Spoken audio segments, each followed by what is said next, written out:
بسم اللہ الرحمن الرحیم۔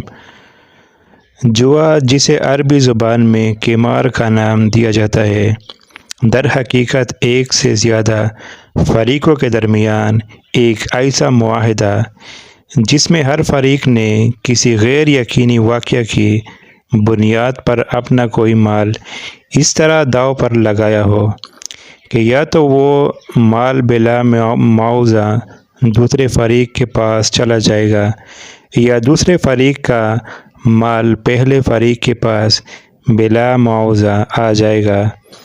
تفسیر مؤلف القرآن۔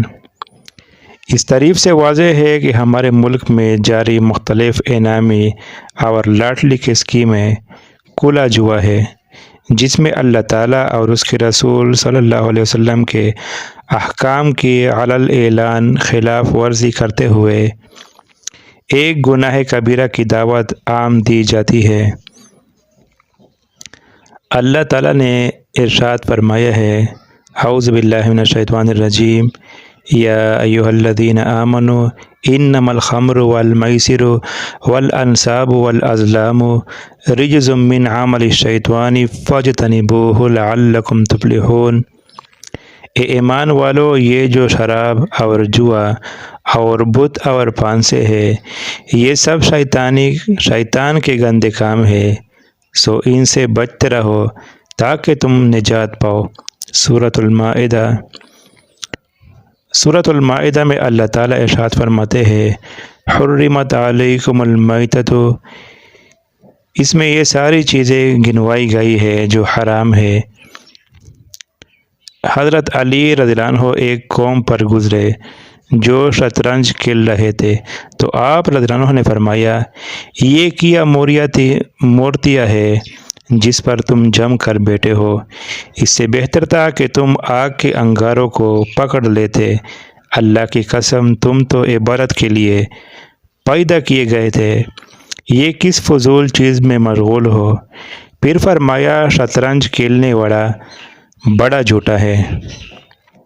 حضرت ابو موسیٰ فرماتے ہیں کہ شطرنج کھیلنے والا گناہگار ہے۔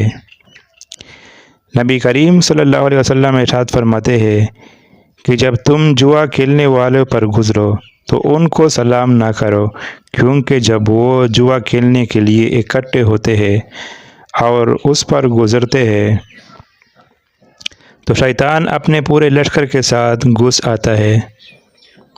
ان میں سے جب کوئی اٹھ جاتا ہے تو شیطان اس سے اپنے نظر پیر لیتا ہے اور اس کو مارتا ہے۔ اپنے لشکر کے ساتھ اسی طرح کرتا ہے جب تک متفرق نہیں ہوتے۔ یہ اکٹھے ہوتے ہیں جیسے کتے مردار پر اکٹھے ہوتے ہیں اور اس مردار کو کھاتے ہیں پیٹ بھر کر۔ جو شخص جوا کھیلتا ہے، اگر وہ جیتتا ہے تو بھی نقصان میں رہتا ہے، کیونکہ وہ حرام کا مال ہوتا ہے۔ اور نبی کریم صلی اللہ علیہ وسلم کے ارشاد ہے کہ حرام پر پلنے والا جسم جنت میں داخل نہیں ہوگا، اور اگر جوا کھیلنے والا ہار جائے تو پھر بھی نقصان میں رہتا ہے کہ خون پسینے کی کمائی چند لمحوں میں گنوا دی۔ جوا کھیلنے والا جب کھیلنے بیٹھتا ہے تو اسے دنیا کا ہوش نہیں رہتا ہے، پھر اس کا ذہن صرف اور صرف کھیل کی طرف رہتا ہے، اور اگر ہار جائے تو اپنا مکان اور ساز و سامان حتیٰ کہ اپنی بیوی تک داؤ پر لگا دیتا ہے۔ آپ کہیں گے کہ بیوی والی بات غلط ہے، تو جناب یہ بات غلط نہیں۔ ہمارے نزدیکی گاؤں میں جہاں پہلے جوا کھیلا جاتا تھا، یہ واقعہ پیش آ چکا ہے۔ یہ واقعہ میرا چشمدید ہے کہ ایک شخص نہایت امیر و کبیر تھا، اس کے 2 بیٹے تھے۔ وہ شخص اپنے گاؤں کا ذمہ دار تھا اور اپنے گاؤں میں سب سے زیادہ زمین اسی کے پاس تھی۔ وہ نہایت اچھا انسان تھا، لیکن اس کے دونوں بیٹے برے دوستوں کے صحبت میں بیٹھ کر بری عادتیں اپنا چکے تھے۔ چند ماہ بعد اس امیر شخص کا انتقال ہو گیا۔ اس کے بیٹوں کو جوے کی لت پڑ گئی۔ انہوں نے اپنے باپ کا چھوڑا ہوا ورثہ جوئے میں ہار دیا، اور نوبت یہاں تک پہنچ گئی کہ وہ جو دولت کی ریل پیر میں عیش کرتے تھے کوڑی کوڑی کے محتاج ہو گئے۔ اب ان میں سے ایک پھولوں کے ہار بنا کر بیچتا ہے۔ ایک گاؤں میں ایک امیر آدمی رہتا تھا۔ اس کے 4 بیٹے تھے۔ امیر شخص کے پاس ایک کار اور ایک موٹر سائیکل تھی۔ اس کے پاس زرعی رقبہ بھی کافی تعداد میں تھا۔ اس شخص کو جوئے کی لت تھی۔ ایک دن کھیلتے ہوئے اس نے ہزاروں روپے جیتے اور دوسرے دن پھر اڈے پر پہنچ گیا۔ دوسرے دن بھی اس نے ہزاروں روپے جیتے۔ اسی طرح تیسرے دن بھی اڈے پر پہنچ گیا اور پہلی بازی ہی ہار گیا۔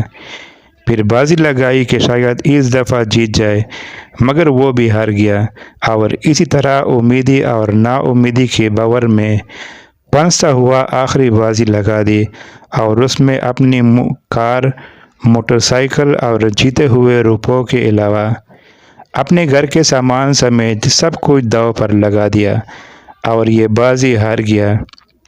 اسے یقین نہ آیا کہ وہ اپنا سب کچھ ہار چکا ہے۔ اسی عالم میں ہوش حواس کھو بیٹھا۔ پھر وہ کوڑی کوڑی کا محتاج ہو گیا۔ کہا جاتا ہے کہ جب وہ مرا تو اس کے کفن دفن کے لیے بھی پیسے نہ تھے۔